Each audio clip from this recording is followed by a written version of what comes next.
नमस्कार। आप सुन रहे हैं द बॉलीवुड रेडियो और मैं हूं आपके साथ आकाश। दोस्तों, आज के इस पॉडकास्ट में किस्सा है फिल्म सिलसिला की शूटिंग का। बात अमिताभ बच्चन की होगी, जया बच्चन और रेखा।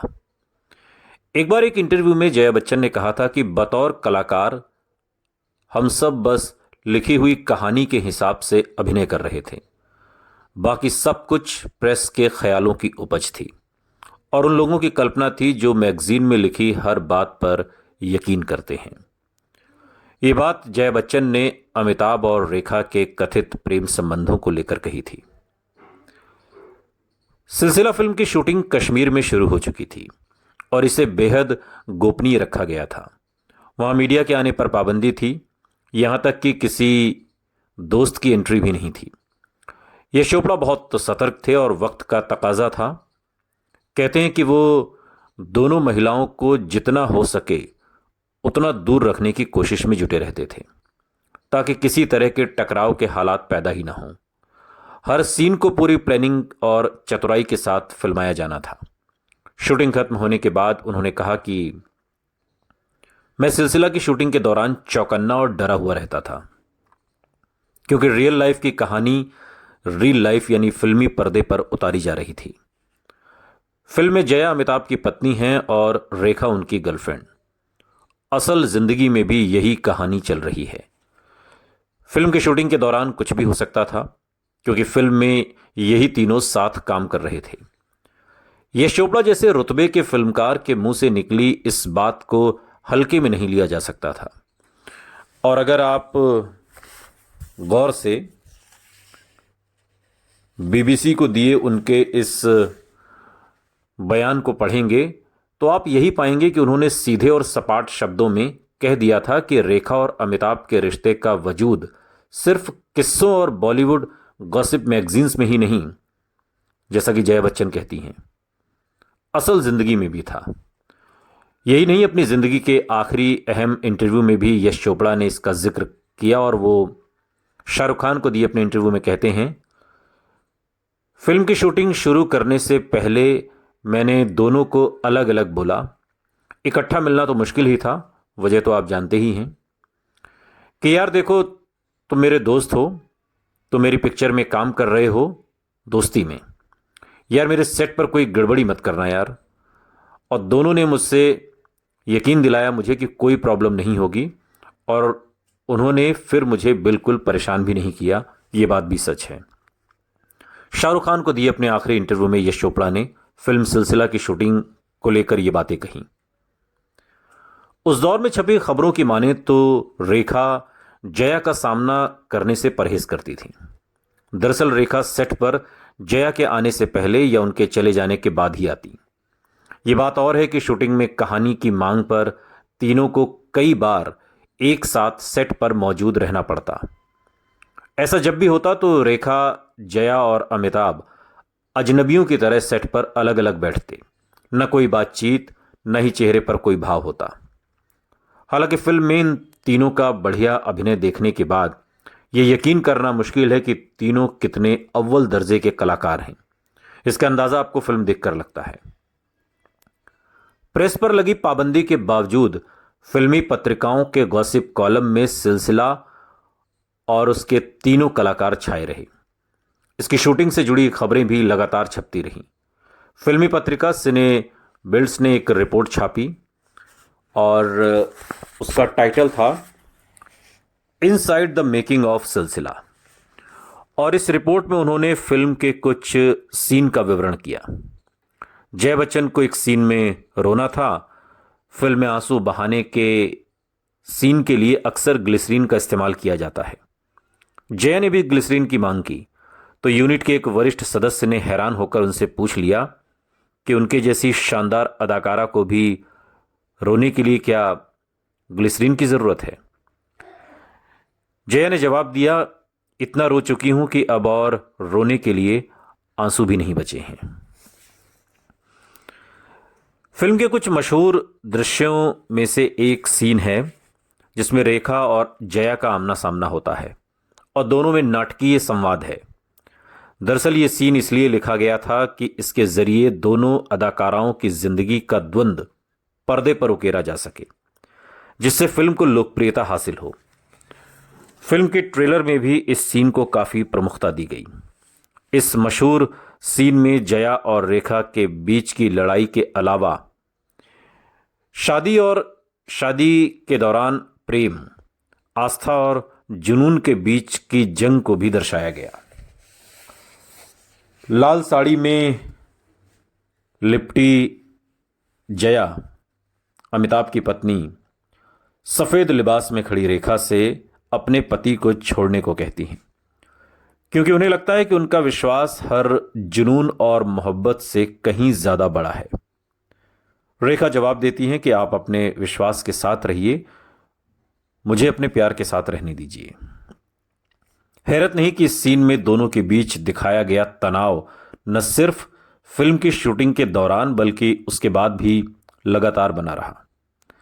इन दोनों के बीच खड़े शख्स यानी इस तनाव के केंद्र ने मानो अपने होंठ सिल लिए थे और खुद को एक गहरी खामोशी की चादर में लपेट लिया था।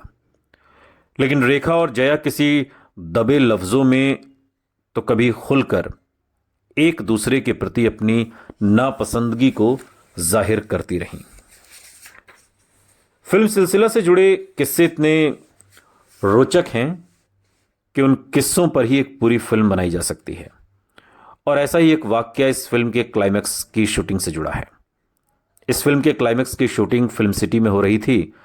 सीन में रेखा के पति की भूमिका निभा रहे अभिनेता संजीव कुमार आग की लपटों में घिरे थे। रेखा को आगे बढ़कर उन्हें बचाना था। स्क्रिप्ट के मुताबिक जया रेखा को धक्का देकर आग से दूर करती हैं और उनकी जान बचाती हैं, जबकि अमिताभ संजीव कुमार को बचाते हैं।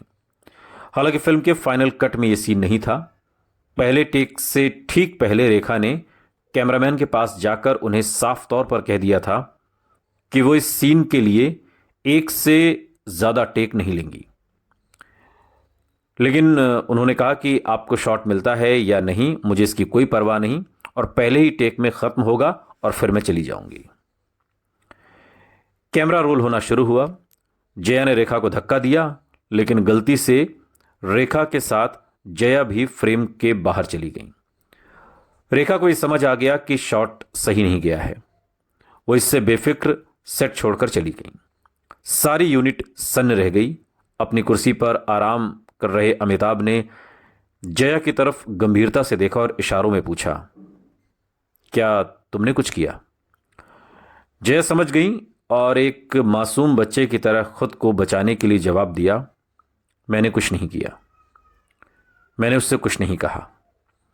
कहते हैं कि उस वक्त जया की आंखों में आंसू थे। सिनेबिल्ड्स ने इसी तरह की एक और दिलचस्प घटना का जिक्र किया जो इस फिल्म की डबिंग से जुड़ी है। रेखा अपने डायलॉग्स की डबिंग करने राजकमल स्टूडियो पहुंची, लेकिन डबिंग शुरू करने से पहले उन्होंने फरमाइश की कि वो फिल्म के गाने देखना चाहती हैं।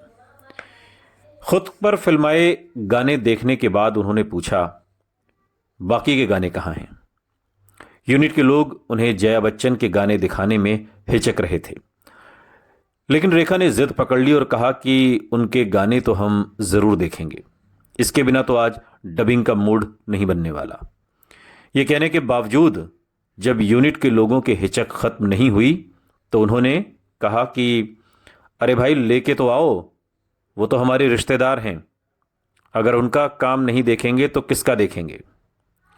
अब तो जया के गानों की रील यूनिट को लानी ही पड़ी। गाने देखते वक्त रेखा लगातार तंज कसती रही। सिलसिला की रिलीज होने के बाद कई साल बाद रेखा ने एक इंटरव्यू में कहा था, जहां तक ग्लैमर की बात है, कोई कैसे जया जी और मेरा मुकाबला कर सकता है। यह तो वही बात हुई कि महमूद दिलीप कुमार बनना चाहें, आप ऐसे कैसे सोच सकते हैं। यह बात रेखा ने जया बच्चन को लेकर कही थी और काफी चुभने वाली बात भी थी। सिलसिला विवाहेतर एक्स्ट्रा मैरिटल अफेयर को केंद्र में रखकर बनने वाली मुख्य धारा की बड़ी फिल्मों में से एक थी। इससे पहले गाइड और पति पत्नी और वो सरीखी फिल्मों में भी ये पहलू दर्शाया गया था, लेकिन कहीं भी ऐसे संबंध के नाम पर फिल्म का खुलकर प्रमोशन नहीं किया गया। एक तरह से ये इश्क, शादी और किस्मत के खेल का ताना बाना थी। इस फिल्म में शोभा यानी कि जया की मंगनी शेखर मल्होत्रा यानी शशि कपूर से होती है। शेखर वायुसेना में स्क्वाड्रन लीडर होते हैं और उनका भाई अमित दिल्ली में रहता है। अमित यानी अमिताभ बच्चन। कहानीकार अमित के दिल में खूबसूरत चांदनी यानी रेखा की मोहब्बत बसी हुई है। शेखर की मौत से पहले तक सबकी जिंदगियां पटरी पर रहती हैं। एक लड़ाई में शेखर की मौत हो जाती है और शेखर के बच्चे की मां बनने वाली शोभा से अमित शादी कर लेता है। चांदनी यानी कि रेखा को इस सारे वाक्य की खबर हैरतअंगेज ढंग से एक चिट्ठी के जरिए मिलती है और इस सब से टूट चुकी चांदनी संजीव कुमार से शादी कर लेती है। इस फिल्म के दोनों शादीशुदा जोड़े किसी प्यार की वजह से नहीं बल्कि हालात, मजबूरियों और जिम्मेदारियों की वजह से एक होते हैं। चांदनी और अमित अपनी शादियों से खुश नहीं हैं और जब उन्हें कुछ समय के बाद आमने सामने लाती है तो उन्हें एहसास होता है कि उनकी मोहब्बत अभी मरी नहीं है और वो फिर से एक दूसरे को चाहने लगते हैं। एक बात और है कि भारतीय दर्शक शादी से अलग रिश्ते का अंजाम पचा नहीं सकते और इस तरह के संबंधों पर बनी बॉलीवुड फिल्म भी इस बात की संभावना काफी कम रहती है कि विवाह के संबंध पर मोहब्बत की जीत हो जाए। लिहाजा इस फिल्म में भी अमित और शोभा कुछ घटनाओं के बाद एक हो जाते हैं। विवाह के रिश्ते के आगे मोहब्बत घुटने टेक देती है। परंपरा, नैतिकता और संस्कार सभी इस फिल्म में बचा लिए जाते हैं और अंततः ये फिल्म समझौतों का सिलसिला बनकर रह जाती है।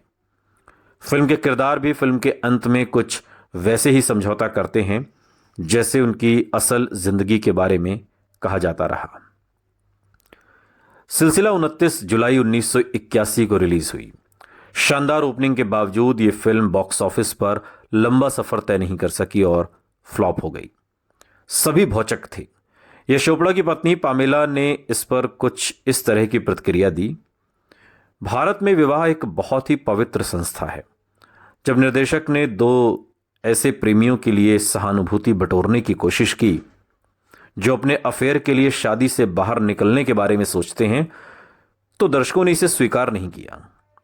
बहुत से लोग कहते हैं कि ये अपने आप में समय से बहुत आगे की फिल्म थी और उस दौर के दर्शक इस तरह की फिल्मों के लिए तैयार नहीं थे।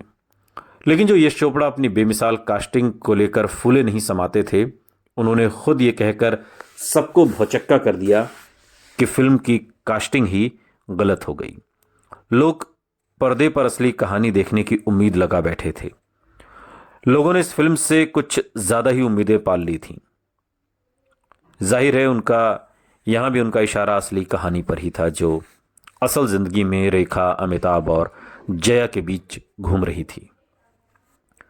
रिश्तों की अफवाहें और स्कैंडल गॉसिप कॉलम में सुगबुगाहट से शुरू होते हैं, फिर मीडिया की सुर्खियां बनकर कुछ वक्त में अपने आप खत्म हो जाते हैं और भुला दिए जाते हैं।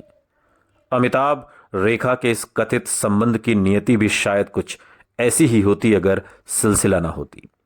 जो फेर अब तक लोगों के ख्यालों में था, जिसके बारे में अब तक सिर्फ सुने सुनाए अफसानों की हवाओं में तैरते थे, सिलसिला ने उन ख्यालों को जुबान और तस्वीरें दे दी। इस दास्तां को हमेशा के लिए लोगों के जहन में चस्पा कर दिया। अमिताभ और रेखा के बारे में आज भी ज्यादातर मीडिया रिपोर्ट्स और फीचर इसी फिल्म की तस्वीरों, गीतों और सीन का इस्तेमाल करते हैं। सिलसिला ने अमिताभ, रेखा और जया के त्रिकोण को सदा के लिए लोगों के दिलो दिमाग में पैवस्त कर दिया। फिल्म भले फ्लॉप हो गई, लेकिन ये कहानी अमर हो गई। ये कहानी जिसमें 3 नायक हैं, अमिताभ, रेखा और जया। सुनते रहिए द बॉलीवुड रेडियो, सुनता है सारा इंडिया।